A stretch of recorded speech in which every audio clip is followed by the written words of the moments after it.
Truth Cafe Podcast. Let's get it. So let's just have like a proper Introduction? Okay. Hello everyone, welcome to Truth Cafe Podcast, to another episode with me, Tokaris. Alongside one boy, Willy. Yes, man, it's another week. Mm-hmm. We are grateful for you guys. Mm-hmm. How was your week, boy? I'm good. Mm-hmm. Still content creating, by the way. Nijipigie debe Piga plug. Nipige. Kwani iko nini? So we started sexual awareness podcast. It's audio, not visual. It's audio. All those things that you wished your parent would have told you, all those things that you wish somebody had shed some light on before you had actually met them, we will be looking at that. We will also be covering such stories. We will be covering personal stories as well, as far as experiences are concerned. So it's a sexual awareness podcast for both males and females. So at some point we'll be having females, and some point we'll have males. So the podcast is called Shika Vibe. Catch a vibe. Shika Vibe. All right. So we are on Anchor. I think that redistributes to every other podcast platform. Yeah, so you can find us on Anchor. That is at Shika Vibe Podcast. Shika Vibe Podcast. Alongside Shika, she's called Shize. Shiro. Kenyan plug. We had her on our podcast. Karibu nimwite Shiro wa GP. But the Shiro GP is driving some fire gospel songs. Yo. So yeah, make sure you check that one out. You know, it's beautiful when you see the family growing. Yeah. All right? It's beautiful. And of course, to more content, to more creation. We are just getting started, my people. I'm yuko ready. We are just getting started. Over. We are just getting started. You see how right now you see people like Jalangon everywhere. They're on YouTube, they're on radio, they're on TV. That's us in a couple of days. That's that twasija. Small too. Small, humble beginnings. Literally. Humble beginnings. So you make sure you check out Shika Vibe Podcast, Womboy alongside Shize. So, you know, this is what I love about the collaborations you're doing, because that was birthed from Truth Cafe. That was birthed from her being a guest on our podcast. Yeah, man. Then we became guests on her podcast. Then after that, Womboy had a conversation with her separately. And of course, that's how Shika Vibe was born. So you never know. I remember Jinx told us the one way to succeed in this industry is through networking. That's the one way. And of course now you can see it, yeah?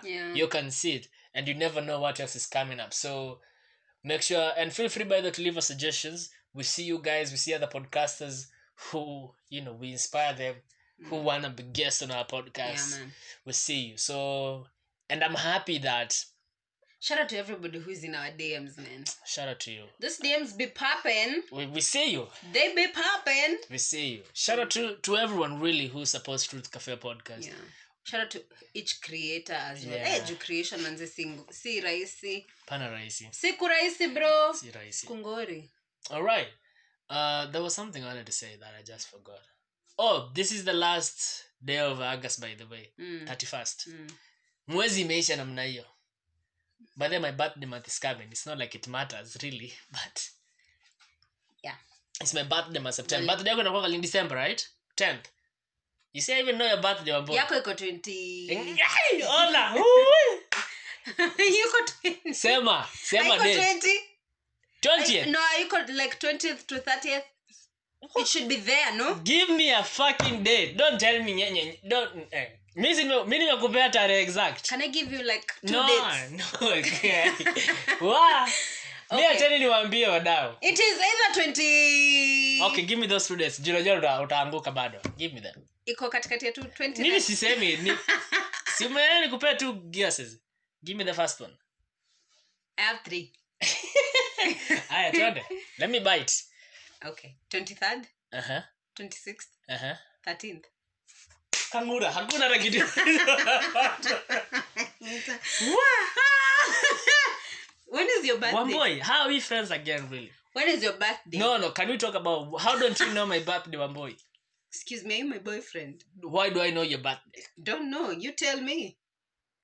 You tell me. Joey was right. Who? Joey. I don't have friends. It's never that serious.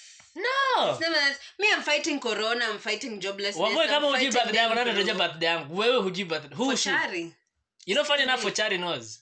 Good for you. But I doubt. Do you have credit? Yeah. And let's call for Chari. Leo mimi nawanika kuwanika. Call for Chari right now. I'm sure he doesn't know. I hope ataanza kuongea vile ananiongelesha. Mnajua.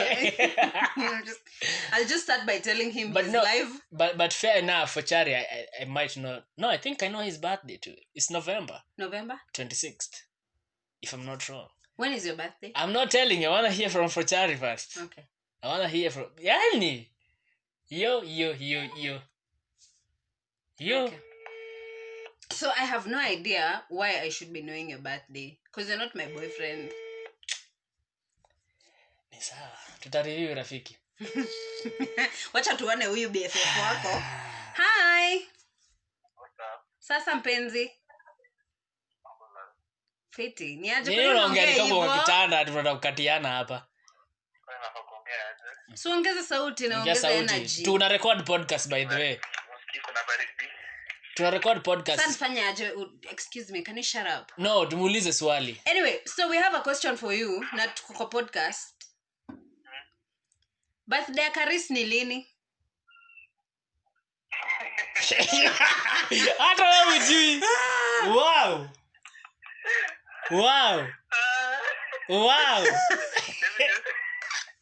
Hebu muulize kana jua. Anasema anajua. When is your birthday?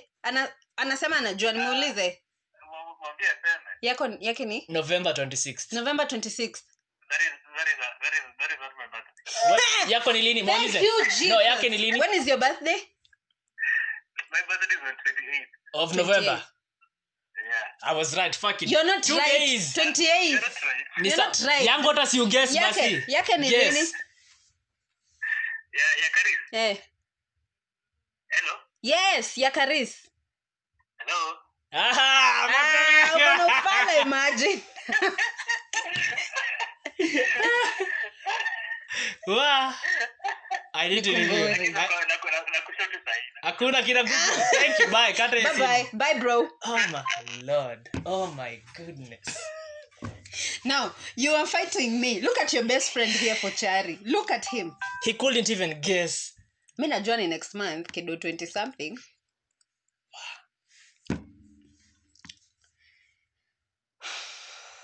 So tell us. It's unbelievable. So tell us. Excuse me, don't make this thing so atty, so huge. No. We don't know your birthday. Let's move on. Wewe umesema 26th. Yeah, for Chari 26th. Yeah, umesema 29th. Yake ni 28th. I'm 28th. Yeah. But at least I guess I knew it was around that time. You know, Hata mimi niko somewhere. Kenye minuma na Fochari ni he couldn't even guess yani. Amecheka tu juu anajua. Anajua hata. That's your best friend, bro. But he's a guy, so I could cut him some slack. Okay, and you? What are you? I'm a guy. And then? You're a lady. Ladies are good with numbers apparently. But you just guessed for Chari's birthday. Yes. So?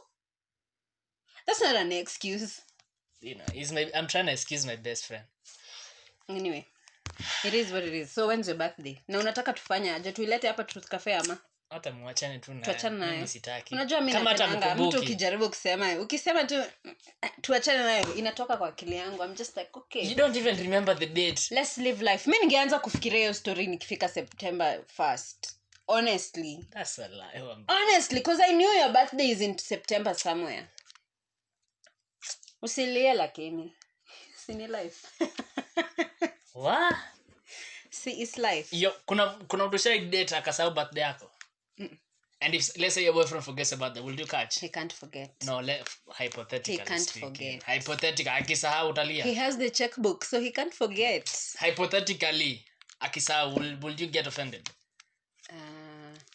Like, will it be a big deal if your lover or your best friend? I'm sure you. As in, what is it that makes him so preoccupied he forgets my birthday? That's not even. I can't even think about that. At hypothetical, there's no hypothetic there. What makes you so preoccupied you forget my birthday? What's wrong with you? So back to Shika vibe thingy. You mentioned I haven't the episode is not out yet. Why? It is. No, the episode where you guys are talking about things you wish your parents. Yeah, that one is coming out tomorrow. Tomorrow. It should be out now. It should be out by now. When this episode drops, it should be out. So I found that interesting, and I'd want us to touch on it and talk about it. So, for instance, what are some of the things you wish your parents told you? Anyway, so I wished my parents would have been an anchor for me. A place Emotionally, physically, refuge. explain. One, emotionally. Because me, I'm one of those people who constantly needs to be reminded. It's something that I'm working on, and so far so good. But I'm one of those people who constantly needs to be reminded that, hey, you're doing good. Hey, you are For okay. real? Hey, you are. But my mom was so busy looking for money. My dad was so busy looking for money. Whatever you guys were going through. Basi ungekuwa ketu ungekuwa umejiua, ungekuwa umekufa. Me, I'm one of those people, honestly. Because for us, we grew up in a, sad to say, but the environment I grew up was very toxic. Very toxic. Like, I have no idea why we are laughing. It was constant criticism. Constant criticism. Like, my dad, my mom, it was an environment where I think my parents had that notion of wakikwambia unafanya poa utafura kichwa ama utatoreka utakuwa. But it's important for them to do that. You see, now for me, let me say the things I wish my parents did was show us love, not tough love, because you see, for them, if you ask them, the criticism was their way of showing us love. Like, si wewe nachapa ni ujinga natoa, you get what I mean? Like, it was that constant. Like, you see, my dad will tell me, enda utandike hii kitambaa kwa meza, si nimefanya. He won't come and say good job, na mbona hapa kumekunjana, you get what I mean? The first thing he will see ni makosa than he'll be like, okay, umefanya, nimeona umejaribu, lakini it was straight to ni kitambaa kingine ulikosa kutandika hapa. You get what I mean?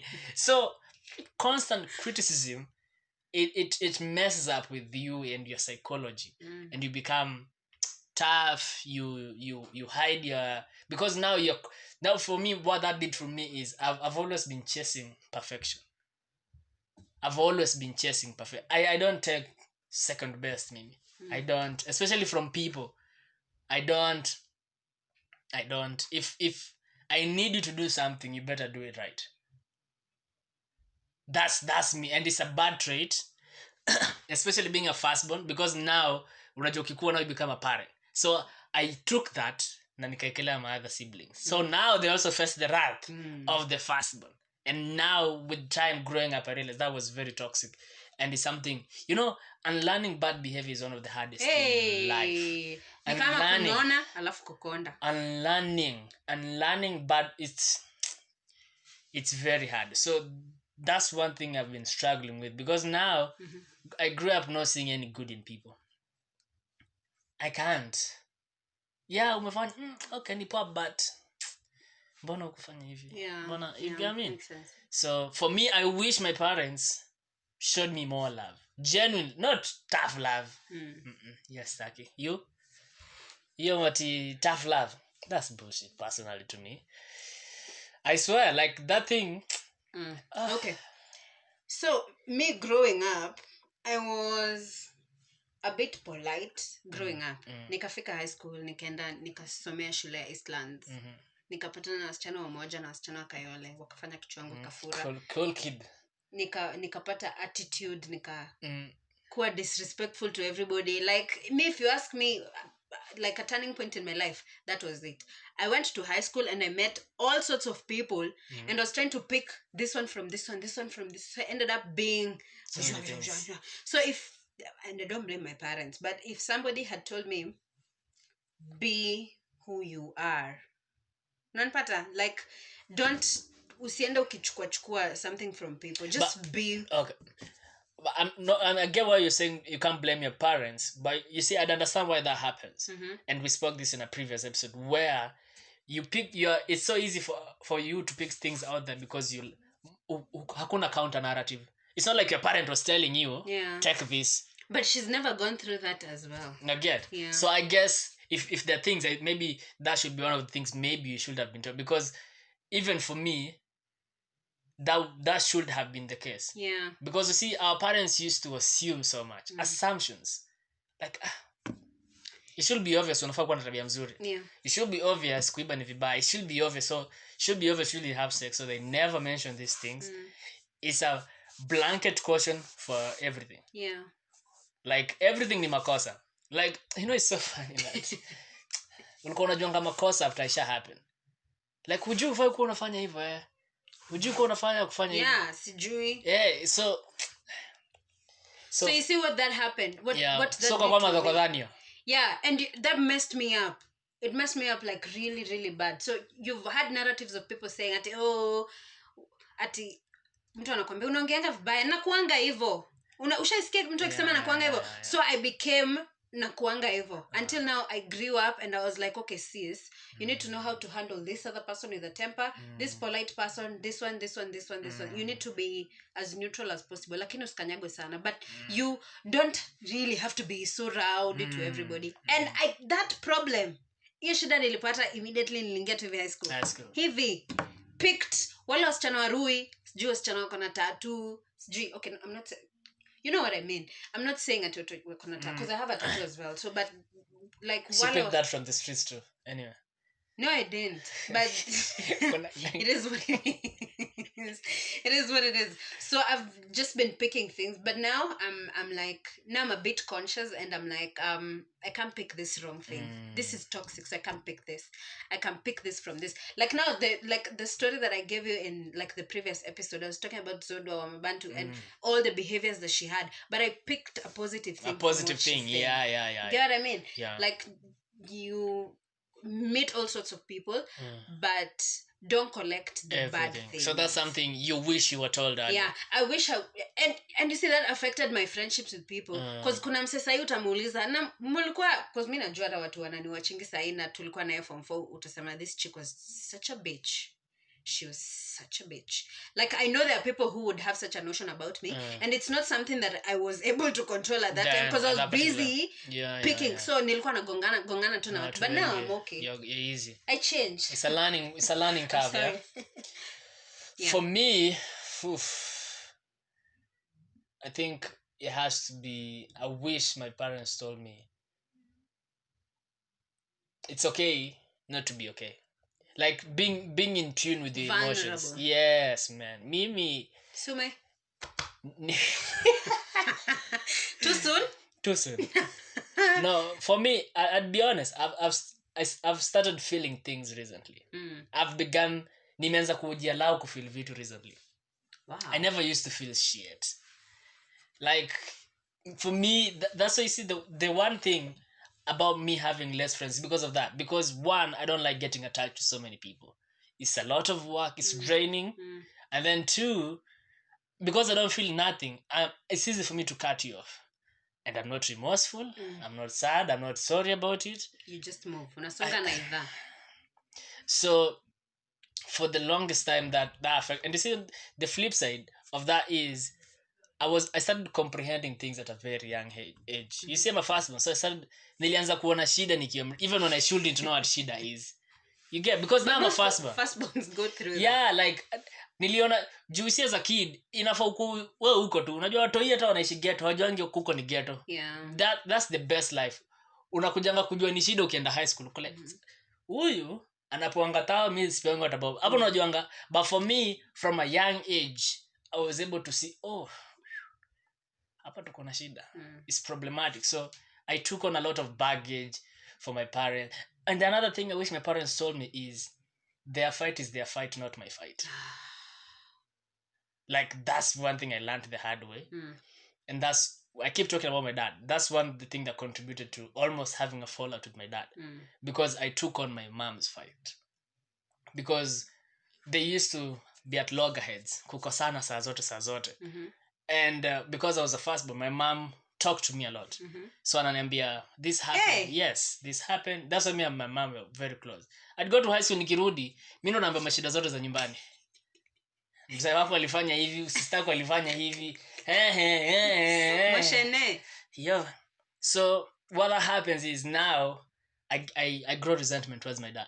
Because you see, and you see the worst bit is my dad never told me his side of the story. Could be true, could be a lie. But he never told me. So I took upon my mom's fight as my fight. So it's like, this dad is bad. Why is he doing this to us? Why is he doing this to my mom? Nini nini. So one thing I wish I knew, wakitaka wawane, no sawa. Let them kill themselves. Wanajuana kwa vilemba. They know themselves. Wamelala kwa kitanda kimoja. That's how I came up. I wasn't there when they met. You got me? And it's funny how now I meet with people who I have people who tell me, oh, my mom and dad are going through this, and I tell them the exact same thing. Sis, it's none of your business. I know it's hard, but believe me when I tell you, let them squash their beef by themselves. If you try get in between, you then we're gonna get hurt. You'll grow all that resentment. Alafu ukirudi, wanapendana wendo upendi mmoja. Have you watched Insecure? Yeah. In that episode where Molly found out the dad cheated on the mom. Yeah. And the mom forgave the dad. But Molly bado akona hailewi mbona mamake alimsa. You get? Now that was me. Yeah. So I wish that I knew my parents' fight. It's none of your business. That's for me. I wish I knew that. I really do. Deep. Preached. Baba ndani iko pale hivyo. But I wish that. Yeah. So Karis, we've said this before. And you will probably hear that in the episode that we said, the episode that we're referring to. We have been saying, oh, our parents did this and did this and did this, and we wanted to change, but what are we doing to change that? Change it, yeah. You get what I mean? Because it's easier for us to complain and say, hey, my mom didn't do this for me, my dad didn't do this for me. But then what become the exact same thing. What makes you so sure you're not becoming a parent? Yeah, because one thing I learned is, at the end of the day, we are mini parents. Yeah. Like I realize almost 90% of my traits are my dad's trait. Now, unajua ni kwa nini, Karis? Even if you're so woke and you notice the traits, you are still in that toxic environment. Yeah. Utaenda wapi na ni kwenyu? Watu wanachongwananga kila saa, wengine wanalia. That's toxic. Let me just tell you, that's toxic. That is toxic. Yeah. But what can you do about it? Nothing. Juko ni kwenyu. Yeah. So I think it's important for us to try and come up with ways, even if it's you mentoring the younger ones and ensuring that they have a safe space for them to nini. And I also realize that as African kids and African families, nobody is there to show us like love. Juzi, I was going through msichana wako there, anaitwa Rubaby. I was going through her Instagram and I saw another photo that said alikuwa hapo amehaga kwa there, alafu anasema I live for your hugs. Bro, that I was like, never in my life would I put that as a caption. That's a big fat lie. Hata kuna picha kama hiyo. Sina. Itoke wapi? Sometimes ninampatanga tu hapo akitaka na mambo geuka, nimechelewa.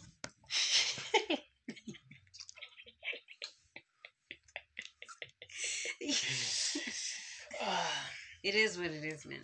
Yeah, but hey, things you wish your parents told you, leave a comment down below, share with us. This is that episode where we are just talking it all out. Yeah. It is what it is. Tunaongea yote, tunasema yote. Tunasema yori. The other thing I wish my parents told me is, we love you unconditionally. You know, you're spoken about love.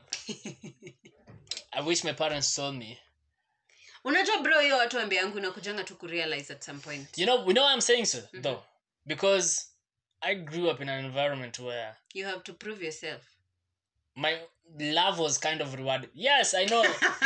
Yes, I know. I know that they say, you're our son and we love you. You get what I mean? Yeah. But it's not that obvious. Yeah. So, and I found out I learned this the hard way. In primary, I was a top student. Number one. When I went to high school and things started changing because my behavior changed, I started flopping. Mapenzi. Out of the window. So, and I was even telling my dad the other day, I told him, other than, of course, me picking their fights, it was like, we grew apart because I started failing in school. And because I was failing in school, you felt like I don't deserve to talk to you. I don't deserve your love. That's so judgmental. Yo. Mel goes through the same thing with his dad. That nigga. Let me tell you. Kuja hapa tukae tuongee kama wanaume. Toka.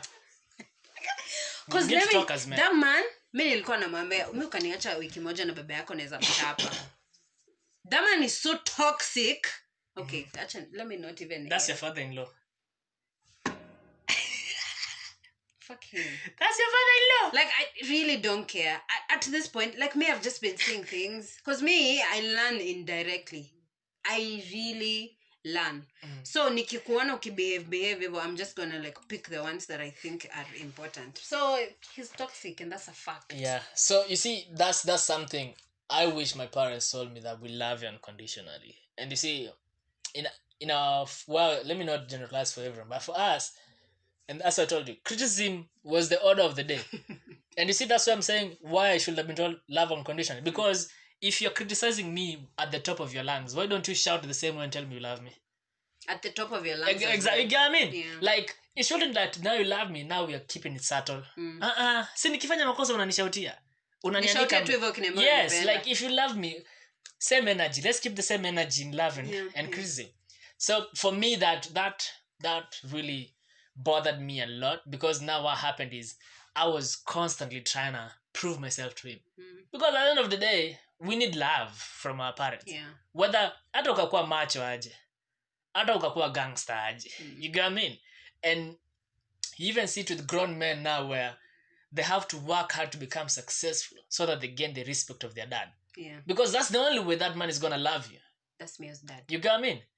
Same to my dad, but at least of late we spoke and we're like, mnaongeanga such things. Yeah, man. That's what I'm saying. You see, here's the thing. I told you, I've started feeling stuff recently. I'm allowing myself to feel vulnerable. And when that happens, I'm talking. You get what I mean? So for you bitches. I'm talking. So something prompted this discussion. There was a time I got sick, really sick. And when I got sick, of course, sina NHIF, which I've started paying for. Wait, after NHIF, by the way. Yeah, I got sick because here's the thing. I realized because I always get sick and I'm always cured on the counter. I don't sikumbuki marufu nilio si mimi.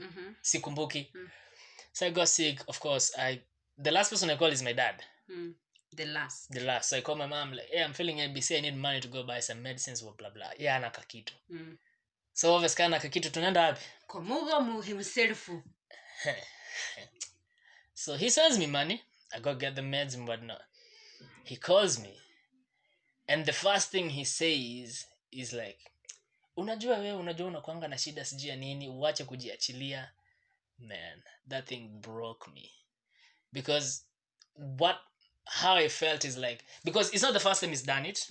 Oh, by the way, I love my dad. Whatever I'm saying here, we've spoken about it with him. So it's not like I'm talking ill of my father. I can never do that, by the way. So I was like, I told him.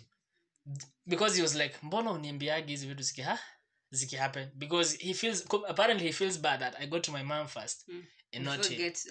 And I told him, shida yako ni, if I tell you stuff, you always make it seem like it's my fault. It's my fault I'm sick. How is that your fault? Okay. You get, so because I remember there was a time I was working bad. Hatukuwa tumelipa sending man to go and I had stomach food poisoning. I called him, still the same rhetoric. And I was like, I even told him, like, si wacha nipone, ndo tuongee hizi vitu. Like, I was like, we can't live this way. You get, and then he was like, unajua wewe shida yako ni huniambiagi vitu, nikikuuliza kitu, it's yes. And I tell you yes to everything because that's a coping mechanism. I don't want to go back and forth with you. Yeah. Sina hiyo nguvu anymore mimi, nilichoka. So now that prompted us to talk. Because now I told him, now let's talk. I called him, nikamwambia ni aje, fanya aje. Mimi leo nimekupigia simu. I don't want you to talk to me. I want you to listen to me. Because every time we try talk, you don't listen. Nitaongelea hii simu, alafu nikimaliza he turns that conversation to another thing. So I was like, today, by the way, you just listen to what I have to tell you. Just listen. I don't want your response right now. Let me tell you whether it's true or not true. Let me tell you how I am feeling. So we did that. So from that, at least we were able to speak openly now. We went back and forth as usual. But it was so like... But and you know, the funny thing that came about is my dad now was like, I hear what you're saying, but okay, and I'm sorry for what you've been feeling and whatnot, but that's kind of your fault. You know why? You didn't tell me this thing. Yeah. And he said, and that this while me and my dad, I'm happy where we are. He told me something nice. He said, I know I'm difficult. I know I don't listen. Jesus. But excuse me, ungemuuliza, excuse me, who are you and where's my father? That doesn't mean you don't tell me. Because you see that was my excuse along. Because every time I'm But you can't do it. It's impossible for you to do it if he doesn't listen. No, because what happens is, the point was, because he usually reacts badly. So he was like, I know me reacts as ingine and it might throw you off. But that doesn't mean you mean Sudmongia say he's hot and I tell him something. Akireact, ni hivyo. I'm done. Because me I usually feel something very strong and quickly and then I'm done with those emotions. Never happened. I will remember them when I feel again. So but for him it was like, ni sawa, hata kama nimekukosea ama nimefanya feel vibaya, nikitulia baadaye, so you tell me, let me know. So now he made me realize that was my fault. Because now I never ever addressed anything. I'm gonna be your dad at the end of the day. I know nikiwa nimekasirika, I'll say some things I don't mean, but nikitulia ushaniambia. I was like, no. Akaniambia, no. You should always say what you feel. So I was like, yeah, that's a good. So that's another thing I wish he told me earlier. I wish I learned that very early. Mimi nakwambia ngeniambia hivyo, that would have been a back and forth, like a big back and forth. Because I'm like, how the hell do you want me to talk to you when you're mad? What's wrong with you? Now you see, the point for him was, ni sawa. Just tell me hata kama nitakasirika. Yeah. And then we'll talk. And then you piss me off now, and then I become. I'm like, okay. But you see, we have been what you're saying. We've been through that like 1,000 times. So this was just the lucky time where. I don't even think my dad and my brother talk. Like this manly things. Because my dad is always like, me hata ndio nakuanga na mdomo. Akikuja namwambia, umekuja? Hivyo anakula, anaoga, analala. Like to him, maisha ni simbo. But so they don't have this emotional space that they talk about stuff. I think it's important. The things that my dad has done to because my dad doesn't do a lot. Like him, he's just chill and easy. So my brother has no excuse whatsoever to say to my dad treats me like this. Because they don't talk. They don't engage so much. Anyway. Mama yangu ndio. Kuna red table talk needs. Hey! That one we But you say we can't even address it because she's just gonna cry. I'm just like, don't cry. We are talking. But you see, I you know, my mom was so. I remember this at some point. My mom was like so dramatic, yani. Alikuwa anatulilia, yani. When you do something, akupigia kelele na kupigia kelele hadi analia. So nowadays I'm just like, okay, let's not. I don't want to see you cry. But I hope you get to a point where you talk. Yeah, but we're good. Like me and I mean, the things that I think are important for me to mention, I do. You do. Hizi zingine nani issue. Songa na idha. Yeah. Plus my mom has also raised us to be very strong children. Imagine, like you are toughened. Because I was bullied when I was in pre-unit. Yeah, leo nabuliwaje pre-unit mimi. Rasia zingine za wasichana I don't understand. But what was the bullying about? They just teased me. Like, you know me, I was just a baby, man. They teased me. My bag was under some bench. They were seated somewhere. I've said this story before, no? No. I have. No. In a previous episode. Okay, I don't remember. That's like you don't remember my birthday. But anyway, that's a story for another day. You're so bitter. You're so bitter. I'll buy you cake. I'll buy you whatever you want. Who's counting? Carry on. Tell us a story that we may not remember. Okay. So there was a bench somewhere and my school bag ilikuwa hapo. Na nakwambia mama yangu, those were the years of poverty. So my mom, hasira zake zilikuwa 100%. Unaimagine nimetoka and it was a new school. Unaimagine nimeenda shule siku ya kwanza nimepoteza bag. Unaimagine? So niliacha hadi na school bus hiyo siku nikitiziwa hapo na wasichana. Naambia mkeni nichukue bag. They teased me the whole evening. Nikaacha na school bus. I was like, from that day henceforth, like moving forward, I'm like, bro, it is what it is. This life is not gonna be as easy as you want. Another thing I wish, not even my parents really told me, but I wish I knew when I was growing up, is that hurt people. In the sense that I wish I knew early on that the things my parents were doing is because they are hurt and they don't know it. Okay, it's so weird living in their generation. Yeah, like I they really can't wish. explain that. Yeah, they can't. They can't. But and that's why I'm saying I wish so that maybe I would have cut them some slack. Yeah. I wouldn't be so hard on them. I wouldn't have carry this heavy emotional baggage because of what I think they have done me wrong and that's why when unasema your mom cries when she talks is because every parents know they're doing the best they can.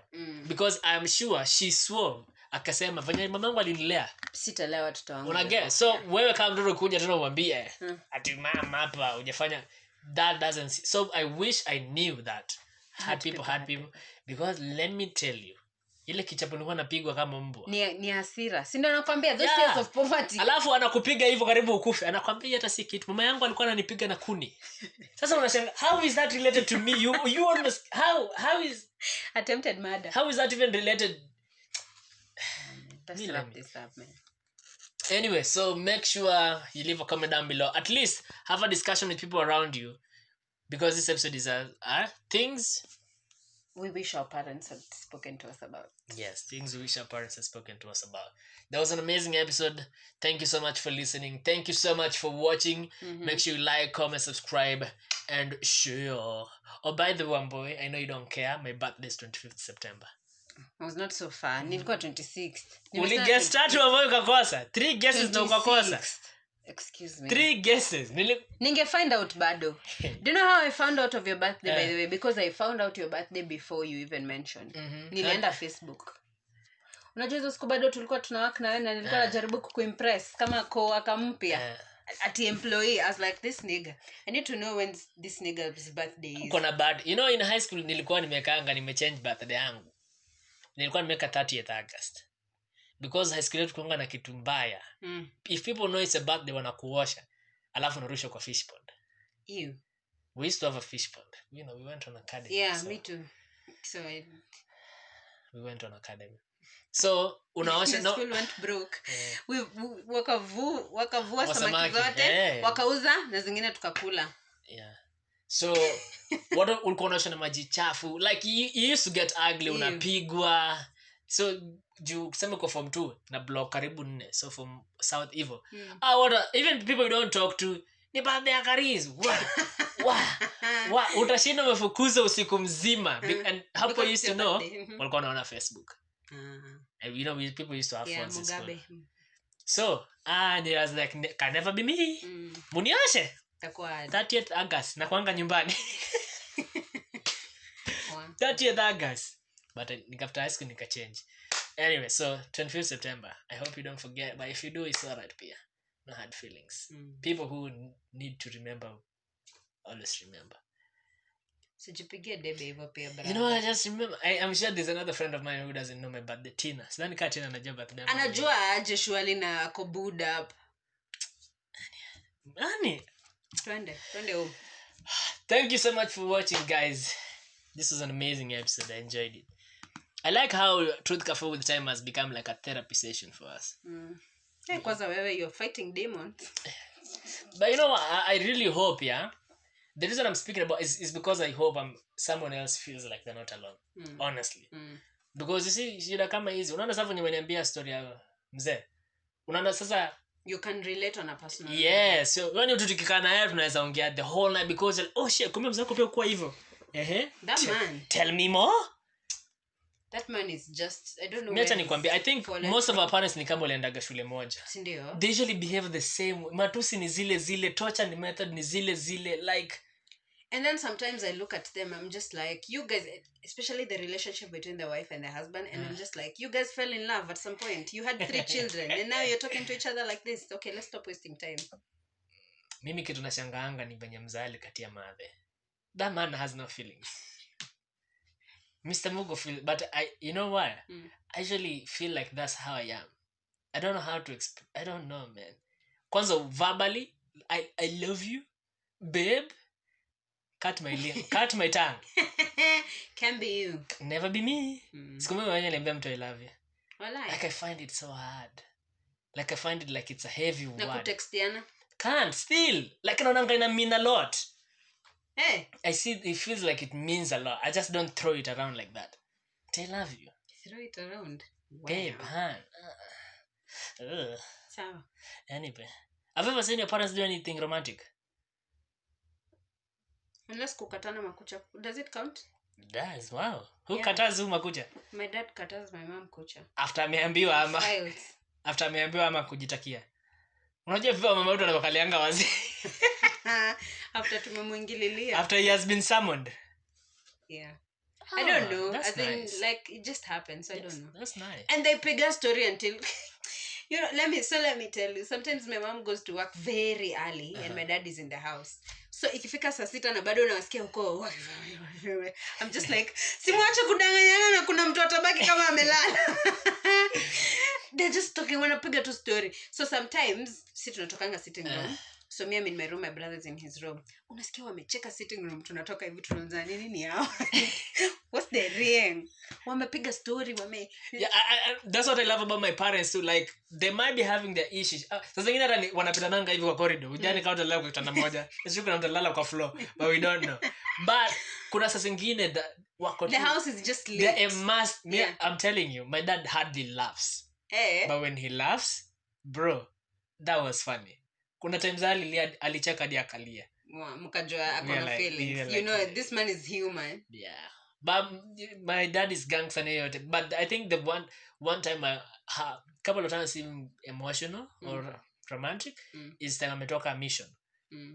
Tumemwendea stage. Akipenda my mom and I kiss my mom on stage. Hapo. And as a kid, Let's get out. as a kid you have to look at it because like I can't believe it. But I think nijua ametoka mission so anaonanga ni kama angerudi. Nikange dedi. Yeah, but niko sure than that. Anakulango na njaa akienda mission. I wouldn't know. Ni mzee. Oh my god. Right. Ni hivyo mimi acha niende kwa nyumba hata mimi. Mimi nakwambia huyu kijana najua amekasirika saa hii. Unajua uko na kazi. Nachukua Uber tao. Truth Cafe Podcast.